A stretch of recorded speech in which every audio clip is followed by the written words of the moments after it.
Some stories are so horrifying, so unbelievable that they sound like they were ripped straight from a horror movie. But this one is real. In 1977, a young woman named Colleen Stan vanished while hitchhiking. For 7 years, she was held captive in conditions so inhumane, so terrifying that even seasoned investigators were left in shock when they uncovered the truth. Her captor? A seemingly ordinary man named Cameron Hooker. But behind closed doors, he was a sadistic predator, turning his victim into a prisoner inside a box she was forced to live in for up to 23 hours a day. The story of Colleen Stan, known as the girl in the box, is one of unimaginable suffering, mind control, and a twisted form of captivity that defied all logic. Yet, against all odds, she survived. This is the harrowing true story of how one woman endured nearly a decade of torture, brainwashing and confinement, only to finally escape and bring her abuser to justice. If you want to hear more real-life horror stories like this, make sure to like, subscribe and turn on notifications so you never miss a new video. It was May 19th, 1977. Colleen Stan, a 20-year-old woman from Eugene, Oregon, was hitchhiking her way to a friend's birthday party in Northern California. Hitchhiking was common in the 1970s, and Colleen had done it before. She even turned down one ride that seemed unsafe. But then a blue Dodge Colt pulled up, and inside were a smiling young couple and their baby. It felt safe. But it wasn't. The man behind the wheel was Cameron Hooker, a 23-year-old lumber mill worker. His wife, Janice Hooker, sat beside him, cradling their infant daughter. To Colleen, they seemed like an ordinary, harmless family. She had no way of knowing that this was a trap. After driving for a while, the car stopped at a gas station. Colleen went to use the restroom. Later, she would say that a strange voice in her head told her to run, but she ignored it. She got back into the car. Minutes later, Cameron took an unexpected detour. He pulled off the road, turned to Colleen and pressed a knife to her throat. Before she could scream, he forced a heavy wooden contraption over her head, a handmade soundproof box. The moment it locked into place, Colleen disappeared from the world. She was no longer a free woman. She was his prisoner. From the moment Cameron Hooker locked that wooden box around Colleen Stan's head, her life became a nightmare beyond comprehension. Hooker drove her to his home in Red Bluff, California, where he and his wife, Janice, lived. There, he took her to the basement and hung her by her wrists from the ceiling, torturing her with whips, electrical shocks, and other unimaginable cruelties. But the worst was yet to come. Hooker had built a coffin-sized wooden box, small, dark, and airtight. He forced Colleen inside and locked her in. The box was barely big enough for her to curl up. It became her prison for the next 7 years. For up to 23 hours a day, Colleen was confined in complete darkness. The box was either under Hooker's bed or hidden inside a larger wooden structure in the basement. She couldn't move, couldn't scream, and could barely breathe. The only time she was let out were to be tortured, raped, or brainwashed. Hooker thrived on control. He treated Colleen not as a human being, but as his personal slave. He forced her to sign a slave contract, renaming her Kay and making her believe she legally belonged to him. But what truly crushed Colleen's spirit was the fear of the company. A sinister, all-powerful organization Hooker claimed would kill her and her family if she tried to escape. He told her the company was always watching. that they had spies everywhere, that they could make people disappear without a trace. Isolated, terrified and brainwashed, Colleen stopped fighting. Years passed. She became a shadow of herself. Hooker would occasionally let her out to perform household chores or even interact with his wife and daughter, but the moment he sensed rebellion, back into the box she went. Day after day, year after year, this was Colleen's life, a living death trapped in a box, and yet she endured. Cameron Hooker wasn't just a sadist, he was a master manipulator. He didn't just imprison Colleen physically, he imprisoned her mind. By using fear, isolation and psychological warfare, Hooker broke Colleen's will to escape. The foundation of his control was the Company, a fictional underground organization he claimed ran a vast network of slaves. According to Hooker, the Company was always watching. They had eyes everywhere, and if Colleen ever tried to run, they would capture, torture and kill her and her family. It was a terrifying lie, but Colleen believed it. He reinforced this fear in brutal ways. If Colleen even looked rebellious, he would remind her of what happens to bad slaves. He told her horrifying stories of the Company punishing escapees. Sometimes he even faked phone calls, pretending to report her behavior to his contacts.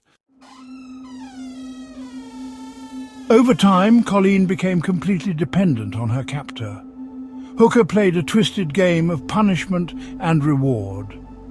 Some days he would let her out of the box to do housework, even allowing her to eat with the family, only to lock her back up when he decided she had enough freedom. Janice Hooker, Cameron's wife, was also a victim, at least at first. Cameron had abused and manipulated her for years, forcing her into this nightmare. But instead of helping Colleen, Janice became complicit, following her husband's orders and reinforcing Colleen's fear of the Company. By the early 1980s, something even more bizarre happened. Hooker gave Colleen more freedom, even allowing her to take short walks outside. But by then, she was so deeply brainwashed that she didn't even consider running. She had accepted her fate. Colleen had been completely broken. Her world had shrunk to the size of a wooden box, and in her mind there was no escape. But everything changed when Hooker pushed things too far. After years of torment, something strange happened. Cameron Hooker started loosening his grip. By the early 1980s, he had brainwashed Colleen so thoroughly that he no longer needed chains to keep her prisoner. She had become obedient, fully believing that the Company would kill her if she tried to escape. Hooker began giving her small tastes of freedom.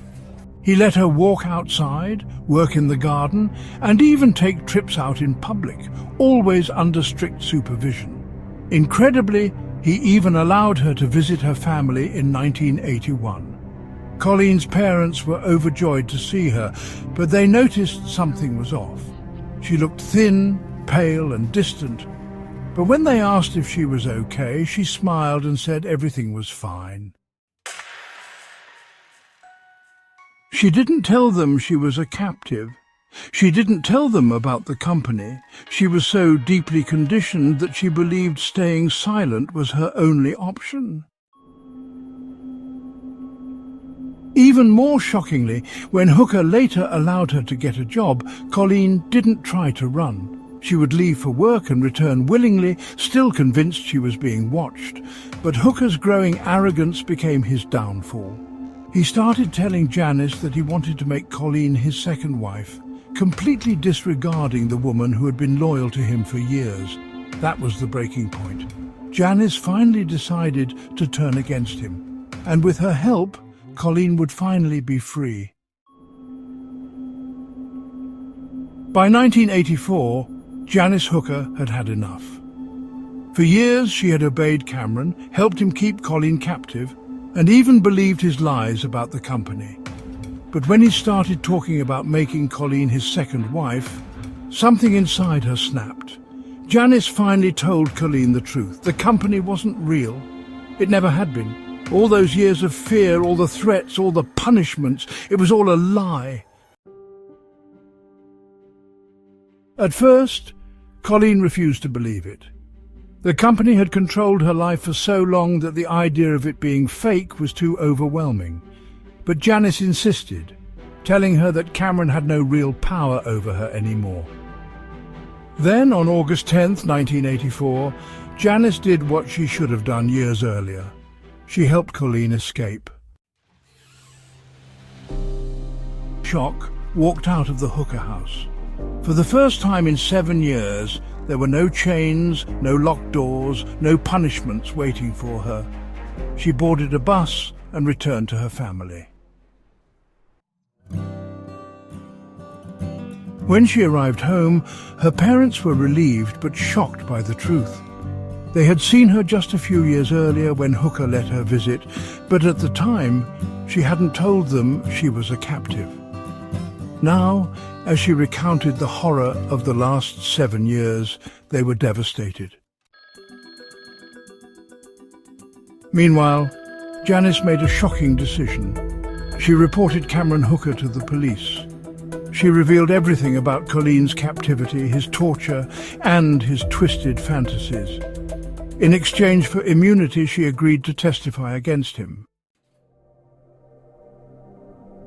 Cameron Hooker was arrested in 1985 and later sentenced to 104 years in prison. He tried to appeal his conviction, but the courts refused to show mercy.